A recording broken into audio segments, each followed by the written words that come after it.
Le français râleur. Les Français subissent ces situations depuis 300 ans. On les appelle des râleurs ou bien des feignants. Ah, ça, c'est vraiment quelque chose. Comment tu veux changer un pays quand tu as les mecs qui réussissent un minimum à s'en sortir? On va parler des entrepreneurs, hein, qui réussissent un minimum à s'en sortir ou bien qui ont décidé, eux, d'entreprendre, voilà. Critiquer les autres qui sont pas malheureusement faits peut-être pour l'entrepreneuriat, mais qui subissent depuis plus de 300 ans. Comment est-ce que tu veux qu'on s'en sorte de cette manière? C'est-à-dire que je vais faire par exemple une vidéo où je vais encourager cette personne, je réagis à la vidéo, je vais l'encourager, je vais dire des choses, la personne elle va dire des choses, on va pointer du doigt au gouvernement, et dans les commentaires tu vas avoir des connards qui vont dire ouais tu dis n'importe quoi. Voilà. Comment est-ce que tu veux changer les choses quand même pour un truc où il y a un ennemi commun, tout le monde se met des bâtons dans le cou comme ça? Comment tu veux changer les choses? Au lieu que les entrepreneurs aident les travailleurs, voilà, nickel. Les travailleurs aident les entrepreneurs, voilà, nickel. Tu fais une vidéo, tout le monde t'insulte, voilà, nickel. Et les mecs, ils sont en haut, ils nous regardent.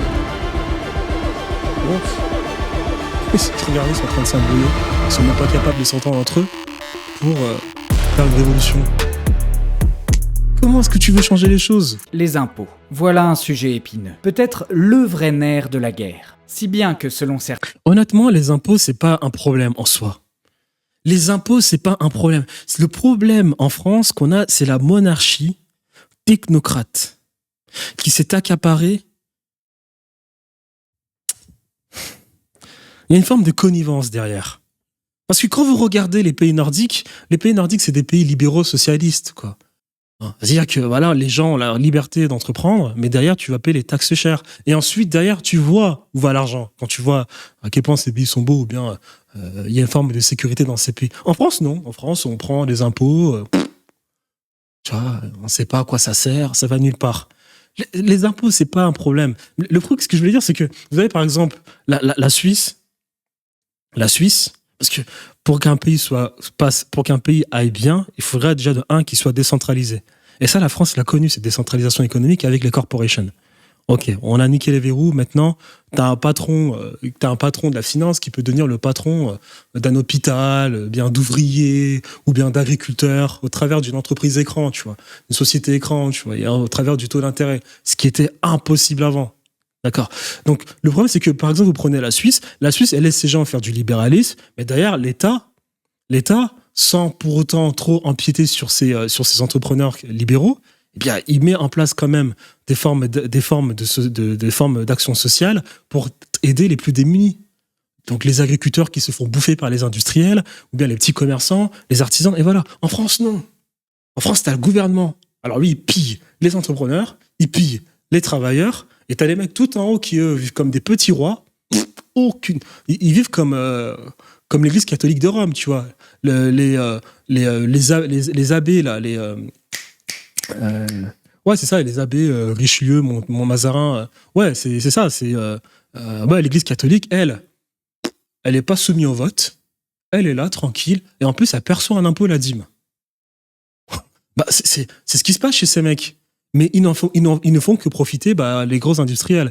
Même encore, on pourrait même se poser la question de savoir ce qu'ils font vraiment profiter les gros industriels quand tu entends que ces gros industriels, eux aussi, se plaignent souvent que c'est pas possible de travailler en France. Quand tu entends, par exemple, Total, qui s'est fait complètement déclasser par les Chinois pour ce qui est du panneau solaire. Macron. Voilà. Donc, c'est incroyable. Donc, t'as un gouvernement qui, il tue tout le monde. Tout le monde. Tout le monde. L'entrepreneur, le travailleur, l'artisan, l'agriculteur, l'argent. La France est endettée par les gens à l'extérieur. Voilà. Donc, on est dans une forme de monarchie parlementaire à l'international. À l'international. Donc, vous avez le président qui est là qui peut faire acte de présence, tu vois. Il est là pour préserver l'unité nationale. T'as la chambre haute de la France qui va être les États-Unis, tu vois. Personne ne vote pour eux, hein. Mais ils sont là, ils checkent si tout va bien, hein. Ils checkent s'il y a un concurrent, tu vois, comme Alstom. Tu me le vends, hein. Ah, tu peux pas vendre? On prend le directeur, prison. Tu te soumets ou pas? Ok, d'accord, voilà, nickel.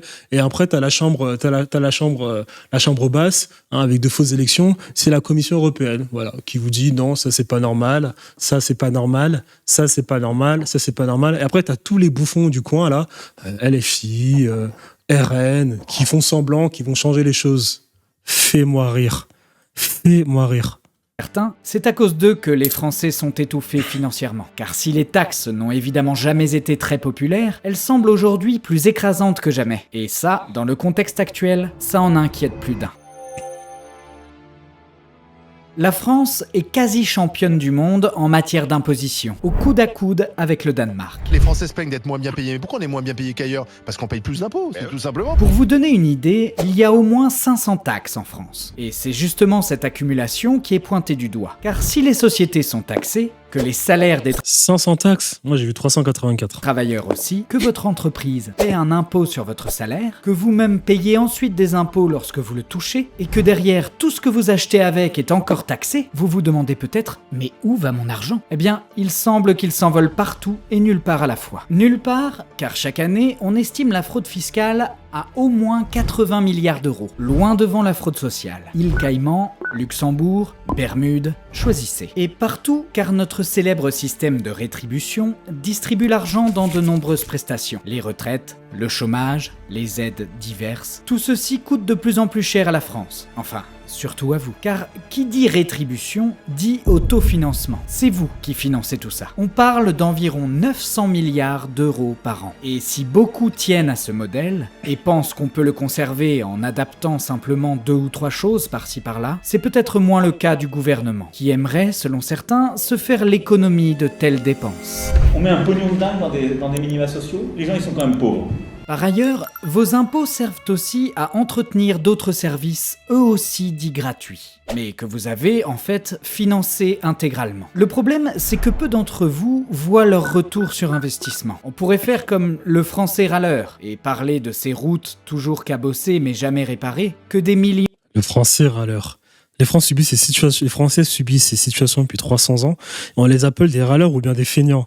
Ah, ça, c'est vraiment quelque chose. Comment tu veux changer un pays quand tu as les mecs qui réussissent un minimum à s'en sortir? On va parler des entrepreneurs, hein, qui réussissent un minimum à s'en sortir ou bien qui ont décidé, eux, d'entreprendre, voilà. Critiquer les autres qui sont pas malheureusement faits peut-être pour l'entrepreneuriat, mais qui subissent depuis plus de 300 ans. Comment est-ce que tu veux qu'on s'en sorte de cette manière? C'est-à-dire que je vais faire par exemple une vidéo où je vais encourager cette personne, je réagis à la vidéo, je vais l'encourager, je vais dire des choses, la personne elle va dire des choses, on va pointer du doigt le gouvernement, et dans les commentaires, tu vas avoir des connards qui vont dire « Ouais, tu dis n'importe quoi ». Voilà. Comment est-ce que tu veux changer les choses quand même pour un truc où il y a un ennemi commun, tout le monde se met des bâtons dans le cou comme ça? Comment tu veux changer les choses? Au lieu que les entrepreneurs aident les travailleurs, voilà, nickel. Les entrepreneurs aident les entrepreneurs, les travailleurs aident les entrepreneurs, voilà, nickel. Tu fais une vidéo, tout le monde t'insulte, voilà, nickel. Et les mecs, ils sont en haut, ils nous regardent. Bon, ils regardent, ils sont en train de s'embrouiller. Ils sont même pas capables de s'entendre entre eux pour faire une révolution. Comment est-ce que tu veux changer les choses, tu vois? Et après, on pointe du doigt le communisme à gauche, à droite. Le communisme de base, c'est ça. Hein. C'est une révolution du prolétariat, hein, tu vois, pour déclasser l'État, hein, et le faire disparaître. Mais c'est normal qu'ils pointent du doigt le communisme de partout parce que c'est leur pire cauchemar. C'est leur pire cauchemar. 1919 en Russie, c'était ça le truc. Bah, si je peux pas changer les choses quand t'as des gens comme ça, on est là en train de se battre comme ça. Alors qu'il faut trouver une solution déjà pour déclasser cet État. Voilà. Après, on traite les autres râleurs alors qu'ils galèrent depuis 300 ans. Ils galèrent depuis qu'on a libéralisé leur domaine d'activité. On a libéralisé la santé. On a libéralisé les ouvriers. On a libéralisé l'agriculture. On a tout libéralisé. Il y a des mecs en haut qui mettent du taux d'intérêt. Et ensuite, derrière, tu as des gens qui vous disent c'est dur, c'est dur, c'est dur. Et tu as des petits idiots qui vont aller sur TikTok ou bien sur YouTube et bien vous faire des vidéos en vous disant que les Français sont feignants. Vous disant qu'ils doivent plus travailler que ça. Tu travailles jusqu'à quand? Tu vas travailler jusqu'à quand? Tu vas dire à un Français que c'est pas suffisant? Putain, mais c'est incroyable. Donc, arrêtez. Si vous voulez changer les choses, déjà arrêtez de traiter votre compatriote de râleur. Arrêtez de traiter votre compatriote de feignant. Arrêtez de traiter votre compatriote de personne qui ne veut pas travailler parce qu'il a fait son 35 heures.